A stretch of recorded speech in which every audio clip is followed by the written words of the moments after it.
Welcome to TSR Apple TV channel. నేను మీ ప్రసాద్ అల్లమరాజు. ఈరోజు ముఖ్య సమాచారం మీకోసం. Of the WAF Amendment Bill 2025 and the Mussalman WAF Repeal Bill 2025 as passed by Lok Sabha.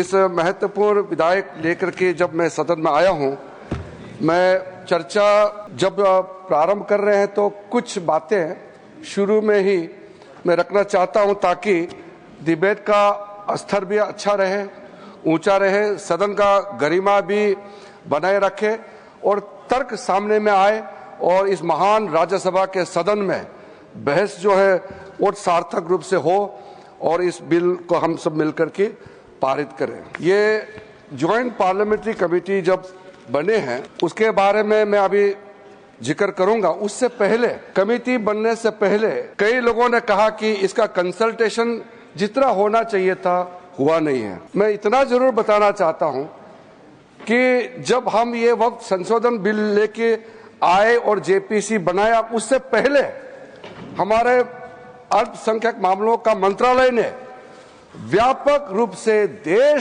भर में जितने स्टेक होल्डर्स हैं, राज्य सरकारों से, माइनॉरिटी कमीशंस होते हैं स्टेट में, वक्फ बोर्ड होते हैं और वहां के ऑफिसर्स और इंटेलेक्चुअल कम्युनिटी से, धार्मिक संस्थाओं में जो लोग प्रतिनिधि करते हैं, कई लोगों से बातचीत करने के बाद ये बिल तैयार करके हमने इस सदन में पेश किया, पार्लियामेंट में पेश किया। फिर उसके बाद में ज्वाइंट कमेटी का गठन हुआ और राज्यसभा और लोकसभा से सदस्य मिलकर के जो काम किया है, मैं सदन पे ऑफिशियली मैं अपना बात को दर्ज करना चाहता हूं कि ये जेपीसी ने जो काम किया है इससे ज्यादा पूर्व में जितने भी जेपीसी बने हैं इतना लंबा, इतना व्यापक काम आज तक नहीं हुआ है। कुल मिलाकर के 284 संगठन, स्टेक होल्डर्स, अलग अलग क्षेत्र के लोगों ने जेपी के समक्ष आकर के अपने बातों को रखा, ज्ञापन सौंपा और 97 लाख से भी ज्यादा, अब छोटा मोटा पत्र को मिलाकर के 1 करोड़ से ज्यादा हमारे देश के लोगों ने ज्ञापन सौंपा है और अपना मत को जेपीसी और मंत्रालय को दिया है। तो किसी बिल को सदन में चर्चा करने से पहले 1 करोड़ से ज्यादा सुझाव मिलना ये भी अपने आप में ऐतिहासिक है। विचार विमर्श राज्य सरकारों से भी हुए और साथ साथ में कल लोकसभा में बहुत लंबी चर्चा हुई और देर रात यानी कि आज सुबह बिल पास करके राज्यसभा में आया। मैं मानता हूं कि ठीक है, हमारा मेंबरों ने कहा है कि संशोधन देने के लिए समय मिलना चाहिए था, लेकिन सबने ये एग्री किया है कि आज जो सुबह हमारा मेंबर ने सवाल उठाया, चेयरमैन साहब ने कहा है कि ये हम लोगों ने बिजनेस एडवाइजरी कमेटी में ये तय किया कि आज ही इसको यहाँ चर्चा करना है। ज्वाइंट कमेटी ने 10 शहरों में मुंबई, अहमदाबाद, हैदराबाद, चेन्नई, बेंगलुरु, गुवाहाटी, भुवनेश्वर, पटना, कोलकाता और लखनऊ में जाकर के अपना पूरा वहाँ समय भी दिया है और आज मैं कमेटी के हर एक मेंबर को भी धन्यवाद देना चाहूँगा। बाकी जो इस बिल में बोलने वाले हैं उनको धन्यवाद, मैं जब जवाब दूंगा आखिरी में तो मैं जवाब देते समय धन्यवाद जरूर मैं रखूंगा। हर व्यक्ति, मैं तो इस सदन में एक मंत्री के रूप में बोल रहा हूं, लेकिन साधारण रूप से ये एक्सपेक्ट करता है कि कोई अच्छा काम करेगा तो उसका तारीफ भी जरूर होगा और खास करके उन लोगों से तारीफ ज्यादा मिलेगा जिसका इच्छा को मैं पूरा कर रहा हूं। इसलिए सभापति महोदय जी 1976 में जब वक्फ इंक्वायरी रिपोर्ट को पेश किया गया था, वो कमेटी किसने बनाया था सर? कांग्रेस सरकार ने कमेटी गठन किया, वक्फ इंक्वायरी कमीशन बिठाया। कमीशन ने जब रिपोर्ट पेश किया, बहुत लंबा रिपोर्ट है, मैं जो यहाँ रेलेवेंट है उसको कोट करता हूं।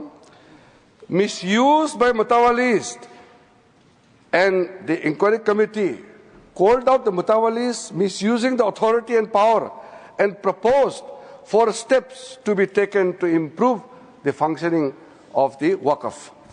ये सबसे पहले रिपोर्ट आया।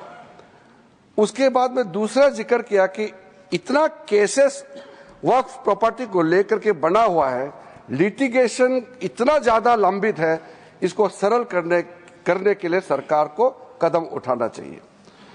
उसके बाद सचर कमेटी बनी। सचर कमेटी का रिपोर्ट 2006 में पेश किया गया। उसका मुख्य अंश सचर कमेटी ने जो कहा, एक तो जो वक्फ बोर्ड है उसको स्ट्रेंथन किया जाना चाहिए और ये पुराना सिस्टम में चल रहा है, डिजिटल होना चाहिए। साथ साथ में सचर कमेटी ने कहा कि उस समय 4.9 लाख वक्फ प्रॉपर्टी है इस देश में, आज तो बढ़ गया, उस समय 2006 में, और 4.9 लाख वक्फ प्रॉपर्टी जो रजिस्टर्ड वक्फ प्रॉपर्टी है उनका टोटल इनकम सिर्फ 163 करोड़ पर एनम था, 160 करोड़। और उसी समय सचर कमेटी में यह भी कहा, टिप्पणी भी किया और सुझाव भी दिया, अगर वो 4.9 लाख प्रॉपर्टी को अगर एफिशिएंटली मैनेज करते उस समय का मार्केट रेट से, तो भी 12,000 करोड़ हर साल इनकम जनरेशन होता। तो 12,000 करोड़ होना चाहिए था, लेकिन 163 करोड़ जनरेशन हुआ है। फिर उसके बाद में हम लोगों ने आकलन किया, आज का दिन में 8.72 लाख जो प्रॉपर्टी है इतना बढ़ गया, उसका तो हम हिसाब भी नहीं लगा सकता है, और मुझे हिसाब भी लगा के आंकड़े पेश नहीं करना चाहिए क्योंकि मार्केट का अपना अपना एक फॉर्मूला होता है।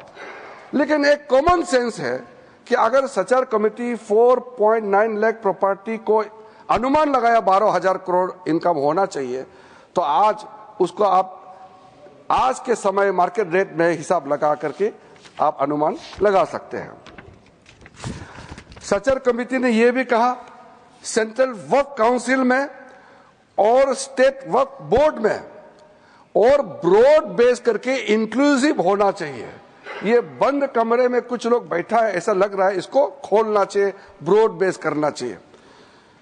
साथ साथ में सेक्रेटरी जो सेंट्रल वक्फ काउंसिल और स्टेट बोर्ड है उसका स्तर सीनियर लेवल होना चाहिए। उस समय under secretary, deputy secretary rank का था, उसको कहा कि ज्वाइंट सेक्रेटरी, एडिशनल सेक्रेटरी का रैंक ऑफिसर को नियुक्त करना चाहिए। और साथ में सर बच्चों और महिलाएं के लिए, महिलाएं और बच्चों के लिए स्पेसिफिक कदम उठाना चाहिए, इस सचर कमेटी ने उस समय रिकमेंडेशन किया। और उसके बाद एक ज्वाइंट पार्लियामेंट्री कमेटी का गठन हुआ जिसका अध्यक्षता के रहमान खान ने किया, और के रहमान खान जी अल्पसंख्यक मामलों का मंत्री भी रहा है, वरिष्ठ सदस्य थे।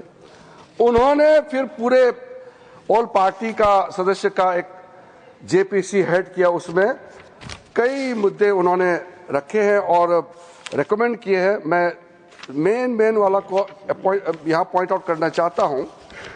एक तो उन्होंने पॉइंट आउट किया कि जो इंफ्रास्ट्रक्चर है वक्फ बोर्ड का वो काफी नहीं है और मैन पावर और फंड बहुत ही मीगर है, कम है, छोटा है, वो काफी नहीं है। दूसरा कहा कि ऐसा लगता है कि सारा जो झंझट है वो मुतावली पे केंद्रित है, मुतावली को कैसे अपॉइंट करना चाहिए, कैसे हटाना चाहिए, सारा विषय वही केंद्रित है, इसको भी पॉइंट आउट किया है।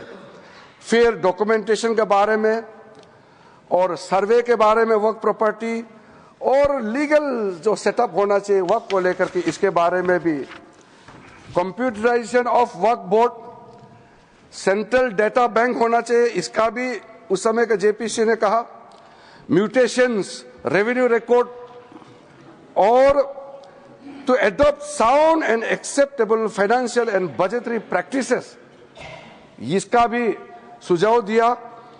और फिर लीज करने का जो वक्फ प्रॉपर्टी को किस तरीके से लीज होना चाहिए, इसका भी सुझाव दिया है। जितना ये 3 कमेटी रिपोर्ट्स सचर कमेटी को मिलाते हुए जो जो मुख्य रिपोर्ट रिकमेंडेशन किया है, सर मैं आपके माध्यम से सदन को बताना चाहता हूं, वो सारा रिकमेंडेशन रिपोर्ट्स को हम लेकर के आज ये बिल लेकर के, अमेंडमेंट बिल लेकर के इस सदन में आया है।